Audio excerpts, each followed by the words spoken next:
I realized I was being watched and set a digital trap at a cafe, successfully luring out a suspicious individual. Meanwhile, a vengeful Tina York ordered her operative, Shadow, to ruin me and create a weakness for cousin Lisa Black. At the Anderson mansion, Pete and Cherry's game night was interrupted by a crash, the lights going out, and a chilling voice whispering, "Pete." A mysterious figure appeared from the shadows before quickly disappearing, leaving Chester to protect the terrified children. Who is the mysterious figure and what do they want with Pete? How will I and Justin handle this escalating threat?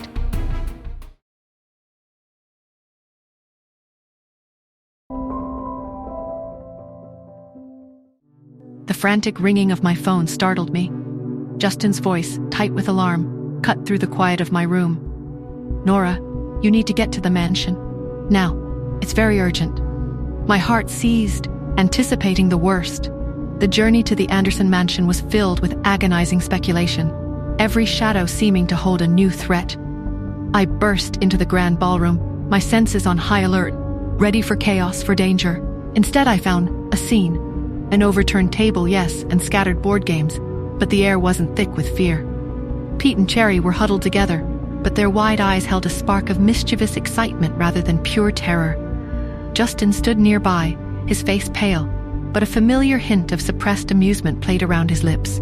Chester, looking utterly exasperated, was pinching the bridge of his nose. "What happened?" I demanded, my voice sharp with adrenaline. "Are you two okay? Justin, what is this?" Justin cleared his throat, avoiding my gaze, and glanced at Chester. "Perhaps Chester can explain, Nora." Chester sighed, running a hand over his face. "All right, kids, show's over. Nora, Justin, this was all an elaborate setup."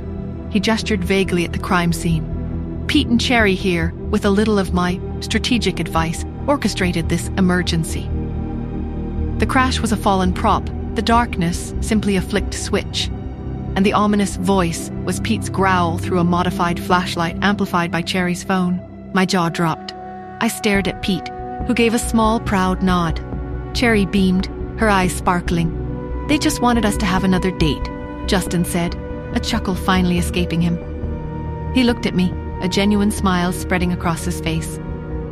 Operation Happily Ever After, Phase 2, apparently. My initial shock gave way to a wave of amused disbelief, then a warmth that spread through my chest. The sheer audacity, the meticulous planning. It was impressive, really. "You two," I said, shaking my head, "you're incorrigible." Pete giggled, and Cherry rushed forward, throwing her arms around me. "We just want you and Daddy to be happy, Mommy." Justin looked at me, his eyes filled with a tenderness that was both unnerving and deeply appealing.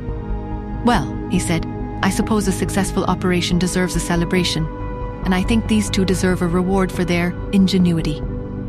Later that evening, the grand dining room, typically reserved for formal gatherings, felt unusually warm and inviting. Nora, Justin, Pete, and Cherry sat around the polished mahogany table, a genuine family for perhaps the first time. Laughter, real laughter, filled the air, replacing the usual tension that clung to the mansion's walls.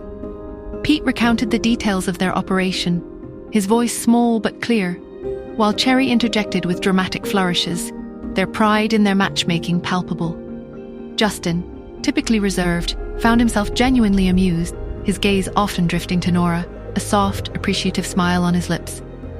Nora, in turn, found herself relaxing, the exhaustion of the day fading in the unexpected comfort of their company.